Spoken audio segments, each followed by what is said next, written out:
আমার এই পেশেন্ট উনি আমার কাছে এসে পিগমেন্টেশনের কমপ্লেন করেছেন। তো পিগমেন্টেশন কি আগে একটু সহজে বলে নিই। যে পিগমেন্টেশন হচ্ছে ওনার ঘাড়ে এবং মুখে কিছু জায়গায় কালো ছোপ ছোপ দাগের কমপ্লেন উনি আমাকে করেছেন। এটা বেশ কিছুদিন ধরে।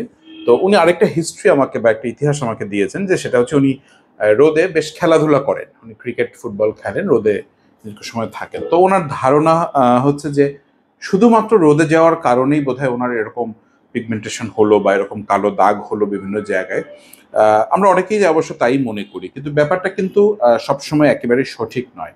আমাদের যে কোনো পিগমেন্টারি ডিসঅর্ডার বলি, পিগমেন্টেশন বলি, কিংবা মেস্তা বলি, মেলাজমা বলি, যাই বলি না কেন, এগুলোর পিছনে কিন্তু অনেক কারণ থাকে। হ্যাঁ, বেশিরভাগ ক্ষেত্রে দেখা যায় যে সিস্টেমিক কারণ থাকে। সিস্টেমিক কথার অর্থ একটু সহজে বলে নিই। দেখা যাচ্ছে অন্যান্য ডিজিজের কারণে সেটার বহিঃপ্রকাশ হিসাবে স্কিনে প্রকাশ পায়। স্কিনকে কিন্তু বলা হয় মিরর অফ দ্য বডি, মানে লাইক আপনার ভিতরে যেই সমস্যাগুলো আছে সেগুলির বহিঃপ্রকাশ ঘটে আমাদের স্কিনে।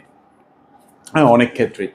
তো খুব কমনলি আমরা যেটা পাই, যাদের ডায়াবেটিস মেলাইটাস থাকে তাদের কিন্তু মুখ এবং ঘাড়ে এমনকি কপালে পর্যন্ত বেশ পুরু হয়ে কালো হয়ে যায়, ভেলভেটি অ্যাপিয়ারেন্স বলি আমরা, যেটাকে বলা হয় অ্যাকান্থোসিস নিগ্রিক্যান্স।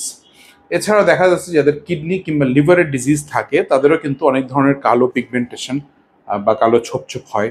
ইভেনকি যারা থাইরয়েডের সমস্যায় ভুগে থাকেন তাদেরও কিন্তু এরকম কালো ছোপ ছোপ হতে পারে। তো ওনার ক্ষেত্রে আমরা কিছু সিস্টেমিক কারণ পেয়েছি ওনার কালচে দাগের কিংবা ঘাড়ে কালো দাগের কিংবা মুখে কালো দাগের। শুধুমাত্র রোদে যাওয়াটাই কিন্তু ওনার পিগমেন্টেশন বা কালো দাগের কারণ নয়।